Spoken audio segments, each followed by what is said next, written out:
Welcome. Baruch atah Adonai Eloheinu melech haolam asher kitshanu b'mitzvotav v'tzivanu la'asok b'divrei Torah. Amen. Thank you. And let's go to the screen share. Make sure I have the right. Yes. So of course, I'm moving only because I think the light is better.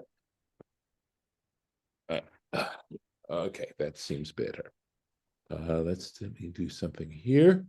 And we are, of course, back in Genesis, and we're dealing with the 7 days of creation. And here we are. So we're talking about the creation of the luminaries, right? On the fourth day of creation. And Rashi's already explained to us. So you just have to check our previous sessions as to the question that people always ask is, how come we had day and night on the first day, and yet the luminaries aren't created until the fourth day? But on the other hand, the purpose of the sun, the moon, the stars was more for other purposes. Not that they served the light and the darkness. And please understand, this is all part of how we need to try and approach the Torah and realize it's a story, it's literature. And so it has different dimensions. It's not a scientific, as I've said many, many times, explanation of these things. But it has a lot to do with how we react to things, how we emotionally relate to things like that. So here we go. V'yas Elohim et shnei ha'ma'orot hagdolot, and God made the two great lights. So please notice that there's even though this is pronounced ma'orot, there is no vav there. Normally, the letter vav, right, this letter over here, comes like right there, right here. See, right there. There's a vav between the aleph and the resh. There's no vav between the aleph and the resh. But normally, when you spell ma'or, you always spell it with a vav between the aleph and the resh. So this has to do with something else, right? So let me finish the sentence. Et hama'or hagadol, the larger light, or the large light, the memshelet hayom, for the governance of the day, ve'et hama'or hakaton, or for the sovereignty of the day, and the small light, hama'or hakaton, lememshelet halayla, for the sovereignty of the night,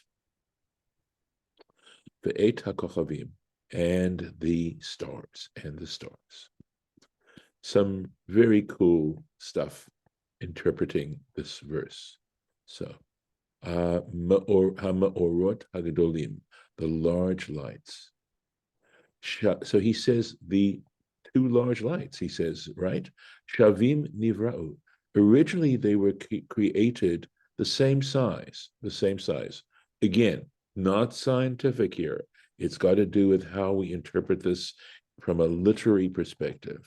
And because it simply says the large lights, we are understanding that to mean they were both created the same size. V'nitma'ata halevana, but the moon became smaller. It was made smaller, or she became smaller. Why? Al shekitraga, because she complained. She made a complaint, lodged a complaint. Va'amra, and she said, if Charlie Shnei Malachim, it is impossible for two kings, sheyishtamshu, that they should both serve a beketer echad, with one crown. Right? You either have one king or you're not going to have kings. So you can't have two large luminaries. So you see how we're anthropomorphizing the moon, right? And what's going on here, because there's a bigger point to be made. So, ve'et hakochavim, and the stars. And it goes on to say, al yedei shemi'et et halevana, but because God diminished the moon, Hirba tzvaot. He made her. He made her many servants, right? A host, lahafistata, in order to make her feel better. So there's some stuff to think about here, right? And again, because we're talking about the luminaries, we're talking sort of about a universal issue, that this becomes something that operates universally. And that is that you have to have a yin and a yang. You can't have two yings. You can't have two yangs. You have to have a yin and a yang. And the yin has to be willing to allow the yang to act in its yang way. On the other hand, the yang shouldn't take advantage of the fact that they have that. And so we see some attempt to balance in a different kind of way, right? Not by making the moon bigger because she was complaining, but on the other hand, it states it elsewhere. There are other statements that say that the point she was making, that the moon was making, was a legitimate point. And so there's an interesting sort of balance about critiquing and how you critique and how you accept criticism and things like that. And I'm obviously scratching the surface here. Going on. Vayiten otam Elohim birkia hashamayim. And God put them into the firmament, that thin film of heaven, the ha'ir al ha'aretz. Now here we are saying to cause light, to bring light, to illumine the earth, to bring light on the earth. No rush, No rush. 22. Yes. 20 also. Yes. Go on. Harlan? I was wondering about the sun and the moon. Yes. The moon became smaller, but the God said, listen, you got the stars around you Correct. as company. Right. And also all the festivals of the Hebrews will be from you as a lunar moon. So don't worry, you got a lot of things too, besides the sun. So, okay, Harlan, you are entitled to create your own midrash. Okay, so it's true, but remember, the festivals they are not just lunar, set by the phases of the moon. They're also brought in keeping with the sun, with the revolution of the earth around the sun. So we have to take both into consideration. I am simply ignorant of any midrash that makes that suggestion, that it's simply here size is important, or size is significant. It's Harlan's midrash. I told you. There you go. Harlan is welcome to create his own midrashim. Absolutely. We'll call that the Harlan midrash. Yeah, there we go. No, the consolation prize was the stars, was the jewelry, right? The jewelry of the stars. Okay. But I mean, I know that the Yes. sun, the impact of the sun on the Jewish calendar keeps Pesach in the spring, etc. But pretty much the Yom Tov festivals do fall on a full moon. Correct. That is correct. So There's some. I know, but and you could argue that, and that's fine. I said, it's a sweet midrash.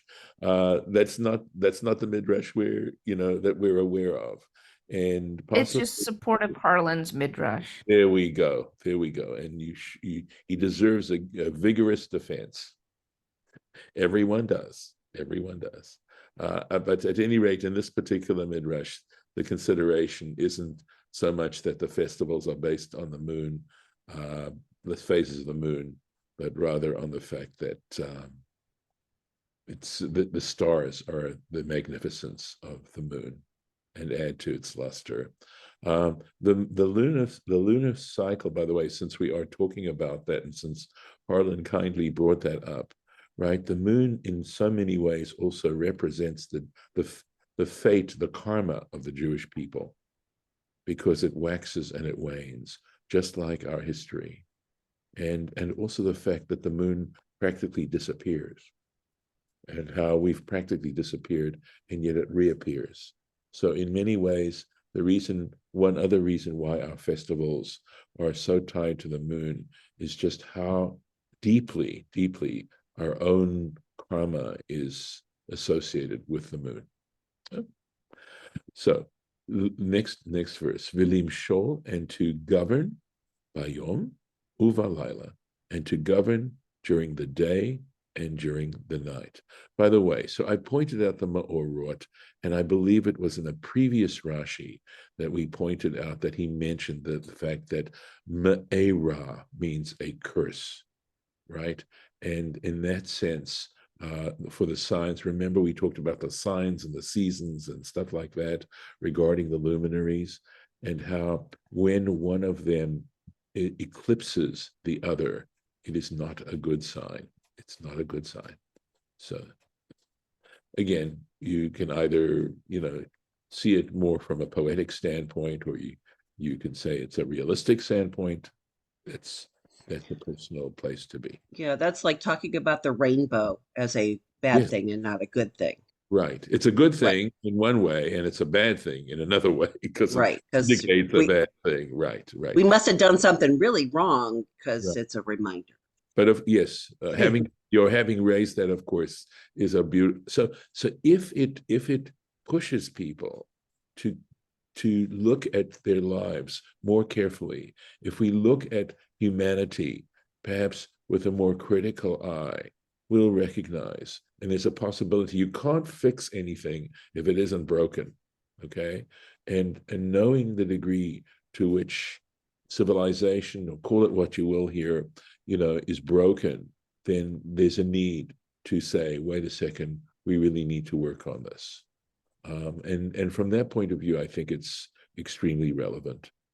I'm still, in shock in some ways as to some of the things that are going on these days. At any rate, to govern let me make sure, we have to finish the sentence, right?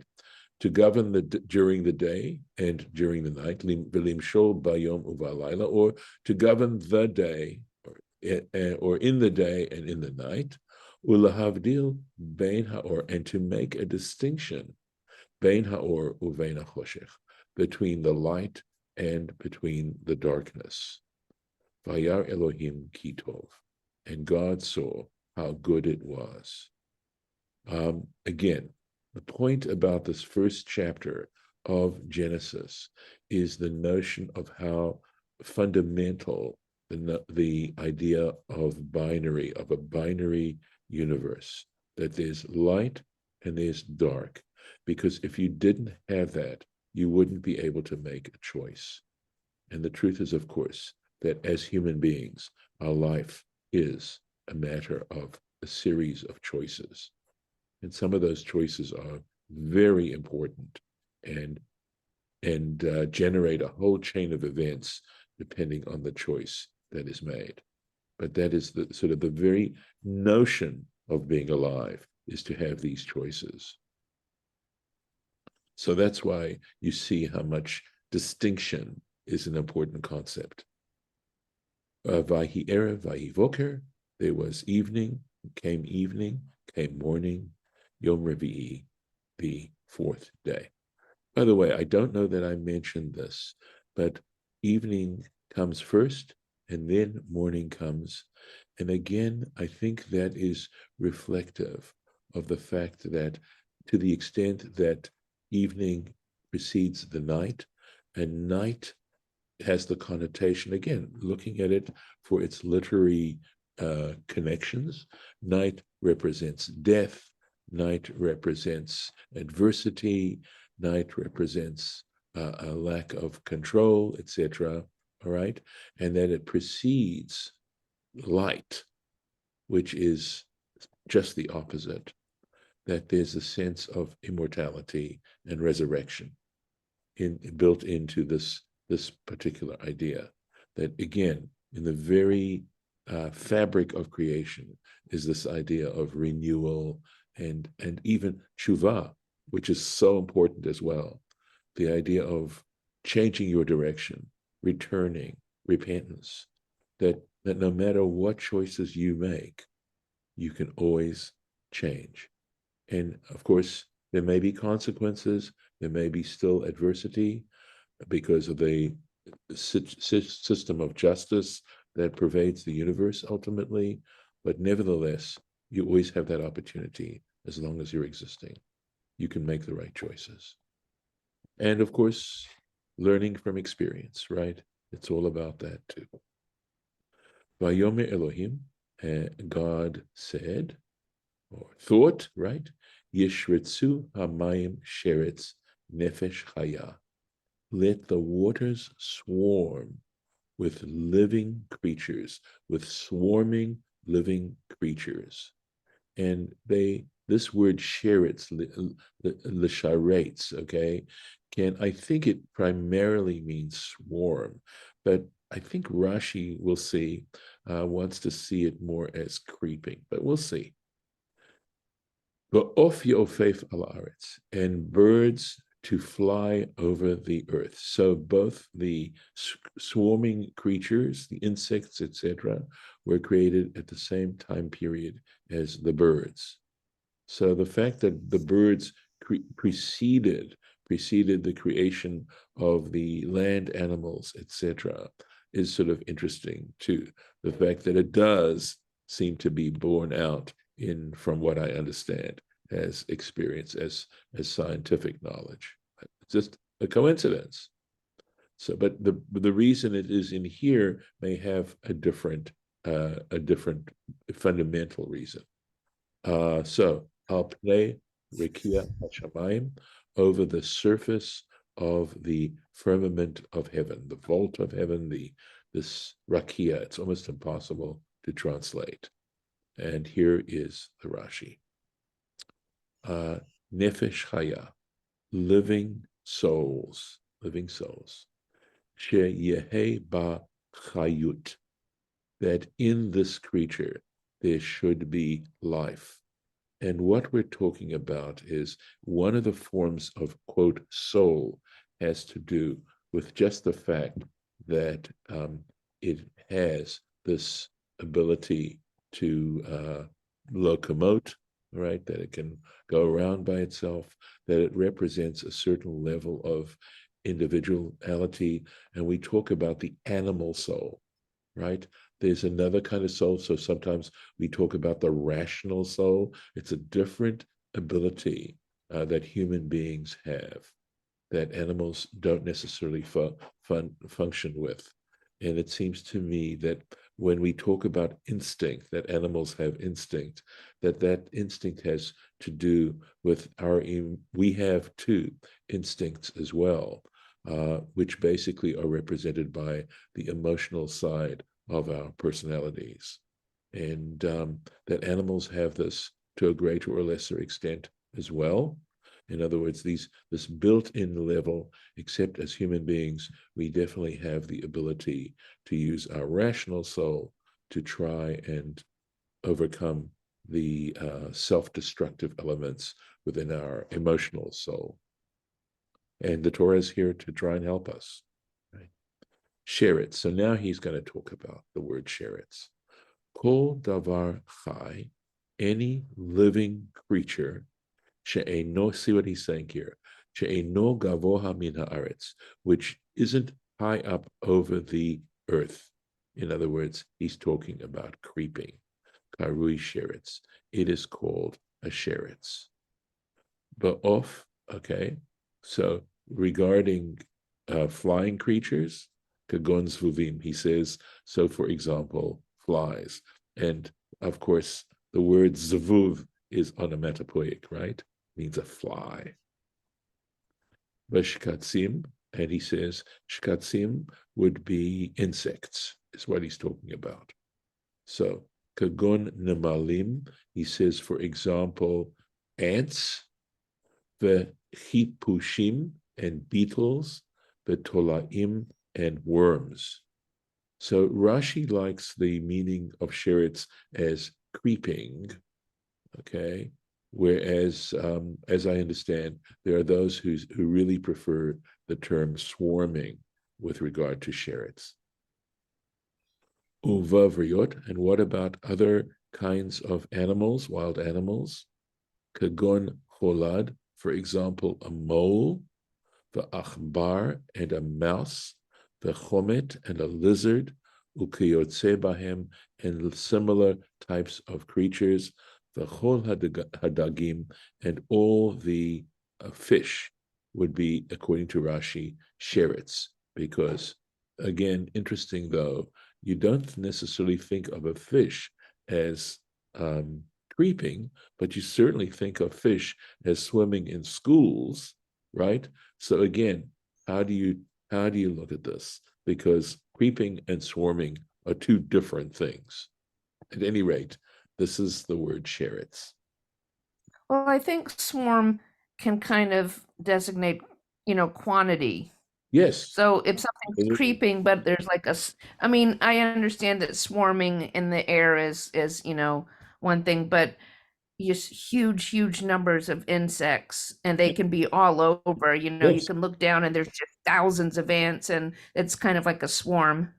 I can tell you that in St. Louis, when I was there, I remember distinctly seeing a cloud of mosquitoes. Oh, Not gnats. yeah, No, yes, or gnats, but these were mosquitoes. Yeah, I don't think I've seen mosquitoes in clouds, but gnats quite often. Yes.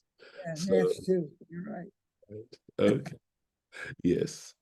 Onwards. Termite swarms are real scary too. Yes. I Yes. had one in my house. Oh no. Oh, it's all taken care of now, but But it was creepy. yes. Okay, so you had a creepy swarm. There we go. Sherets. Let's see. We'll try and take one more sentence here, although we will not get time to do the Rashi on this.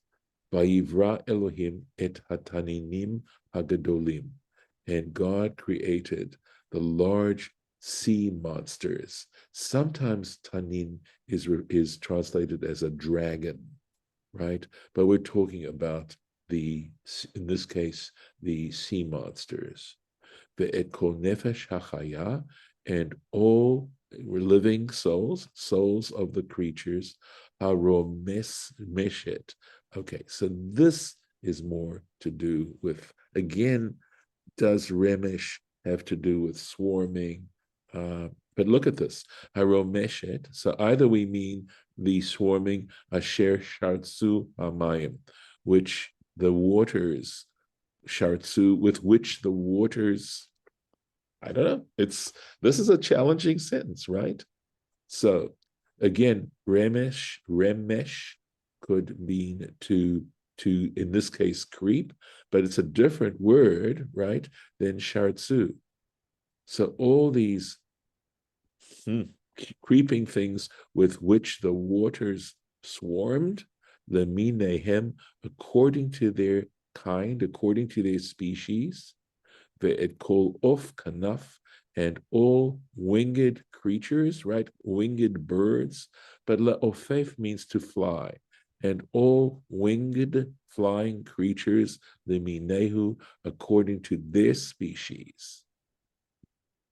Bayar Elohim kitov, and God saw how good this was, right? All there to set up a certain stability, I might say, right? That's the sense I'm getting here. So I'm going to set the let's see here. I'm going to set up the mark for next time, and we'll do the sense again. We'll pick it up with the sense again.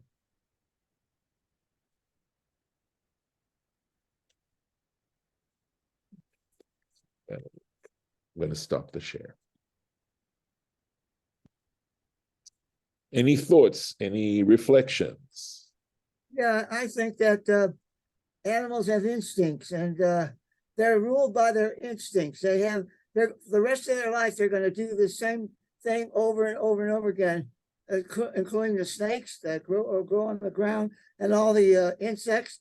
They all have instinct. Even the ants have a family, but they do the same thing over and over and over again. But human beings don't have instincts. We have choices. and with our choices, we can change and do what we want. And God says we can control all the animals. We're going to be the king of the world. So, I mean, it's wonderful the way God has made us and made the animals.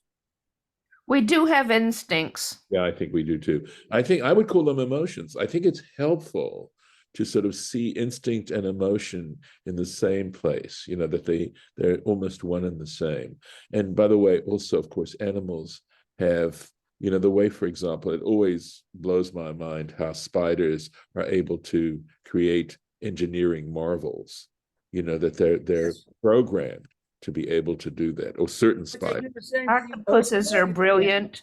Crows can be Yes. very resourceful and creative with what's around them. Dolphins have figured out ways to do things that dolphins don't generally do because they wanted to do it. So yes, animals have choices and they can be creative. It depends, you know, there are different types of neural systems and different types of brains that, you know, have influence the animal's Well, abilities to think or choose.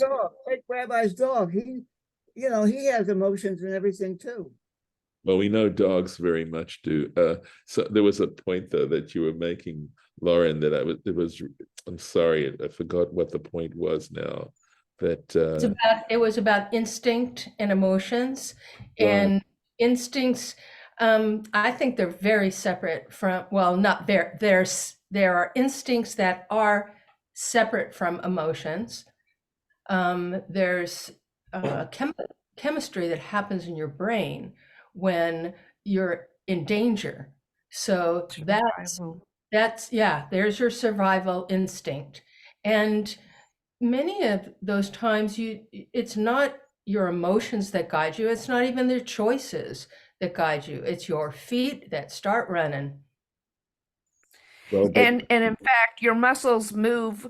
By the time your muscles are moving, your mind had made a decision you weren't even aware of, Yeah.